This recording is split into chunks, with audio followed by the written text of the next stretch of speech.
The moment I walked into my son's wedding, the music stopped.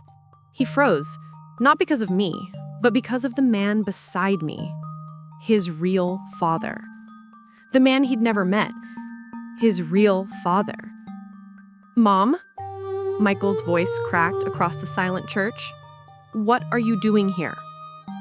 I should probably explain how I ended up crashing my own son's wedding with a secret that would destroy everything he thought he knew about himself. 3 weeks earlier, I was sitting in my kitchen sorting through mail when I found it. A beautiful cream envelope with gold embossing. My heart leapt. Finally. After 2 years of barely speaking, after all our fights and cold shoulders, Michael was reaching out. A wedding invitation. I tore it open with shaking fingers, already planning what I'd wear, imagining myself in the front row watching my only child get married. But as I unfolded the paper inside, my smile died. It wasn't an invitation. It was a letter. "Mom, I wanted you to know that Sarah and I are getting married on June 15th. This wasn't an easy decision, but we've decided it's best if you don't attend. After everything that's happened, after all the pain and drama you've brought into our lives, we need this day to be about joy and new beginnings, not old wounds. I hope someday you can understand.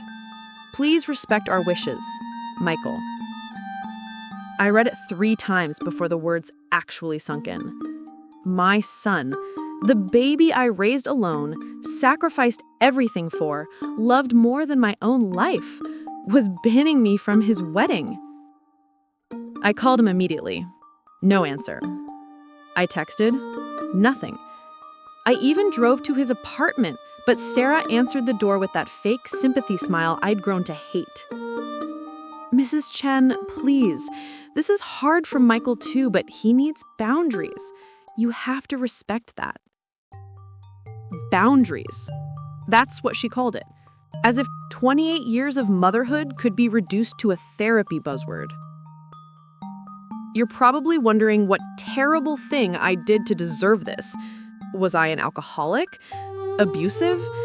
Did I try to break them up? No. My crime was simpler and somehow worse. I told the truth. 6 months ago, Michael had come to me with tears in his eyes, begging to know about his father. He was planning to propose to Sarah, he said, and he couldn't start a family without knowing where he came from. For 28 years, I'd told him the same story. His father was David Chen, my late husband who died in a car accident when Michael was 2. I had photos, stories, even took Michael to visit David's grave every year. But that night, looking at my grown son's desperate face, I couldn't lie anymore. "David wasn't your biological father," I whispered. The explosion was immediate. Michael accused me of lying, manipulating, destroying his entire identity. He demanded to know who his real father was. But when I tried to explain the complicated truth, he stormed out. Sarah poisoned him against me further, convinced I was some kind of pathological liar who enjoyed creating drama. They gave me an ultimatum. Admit I was lying about David not being his biological father, or lose my place in Michael's life. I couldn't lie again, so I lost my son. But here's what Michael didn't let me explain that night. His real father wasn't some random affair or one-night stand. His real father was Ryan Morrison, David's best friend, the man who held me together when David was dying of cancer, the man who donated sperm when the chemotherapy destroyed David's ability to have children. David knew. David asked Ryan to do it. We did it through a clinic, all legal, all with David's blessing, because he desperately wanted to give me a child before he died. Ryan agreed on one condition, that the child would never know. He couldn't bear the thought of replacing his best friend, even in death. I kept that promise for 28 years, even when Ryan moved across the country, even when he got married and divorced, even when Michael grew up looking nothing like David and everything like Ryan, those green eyes, that cleft chin, that stubborn streak a mile wide. The day after I got Michael's letter, I did something I swore I'd never do. I called Ryan. Claire? His voice hadn't changed in 15 years. Is everything okay? Michael's getting married, I said, and he doesn't want me there. Silence. Then, what did you tell him? The truth, or part of it. He knows David wasn't his biological father, but he doesn't know about you. More silence. I could hear him breathing, processing. I'll be on the next flight, he said. Ryan, no. 28 years. I've stayed away for 28 years. But if my son is getting married thinking his mother is some kind of monster, thinking he came from nowhere, from some shameful secret, no, I won't let that happen.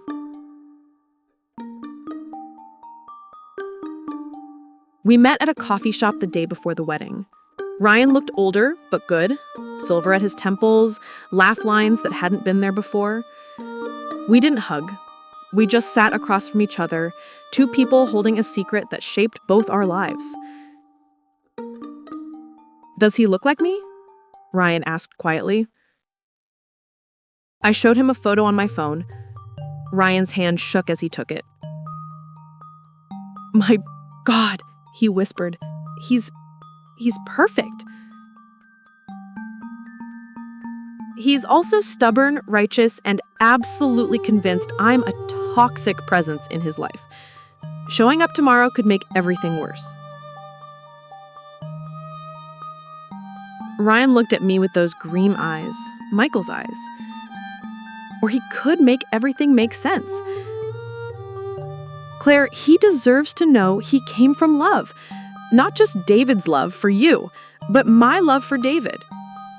We created him together, all three of us, because that's how much David wanted to leave you with a piece of himself.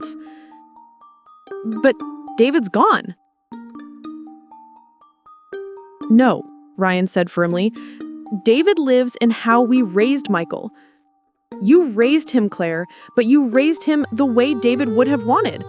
Every baseball game you went to, every birthday cake you baked, every time you told him to be brave or kind or honest, that was David through you. And now Michael thinks that was all built on a lie?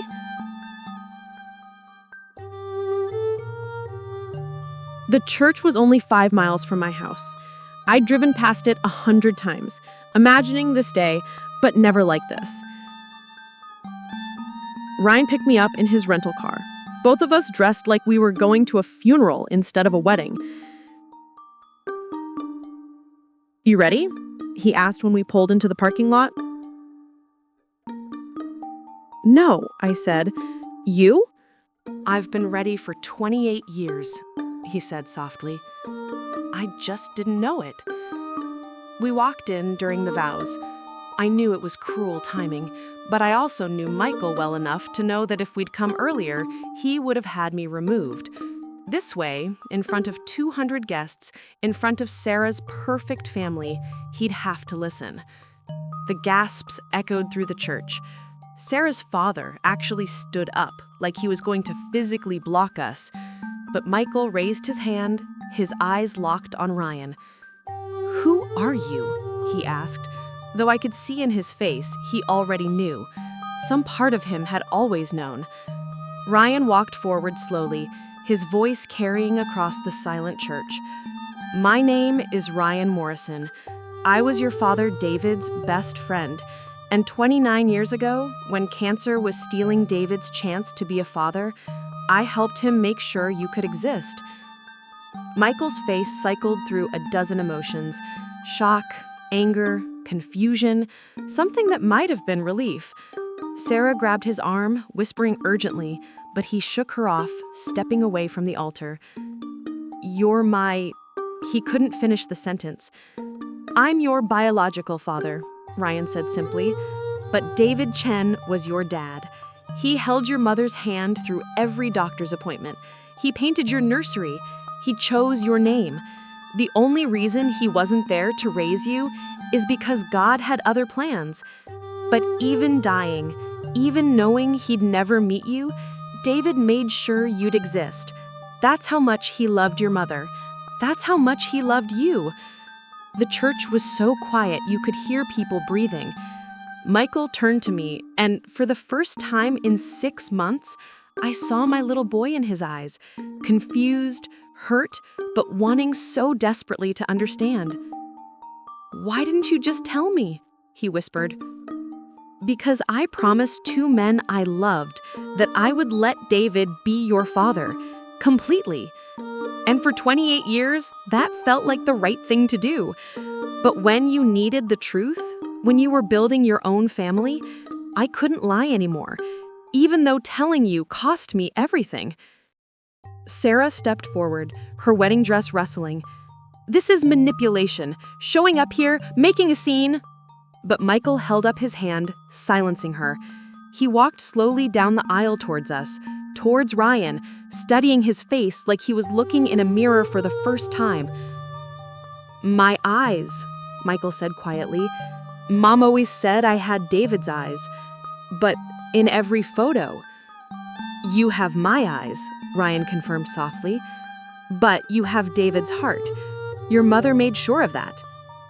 What happened next was either the most beautiful or most tragic thing I've ever witnessed, depending on how you look at it. Michael reached out and touched Ryan's face, tracing the cleft in his chin that matched his own.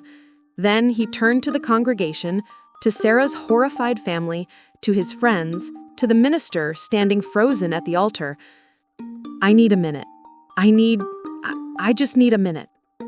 He walked out of the church, and after a moment of stunned silence, I followed him. Not Ryan. He understood this was between Michael and me now.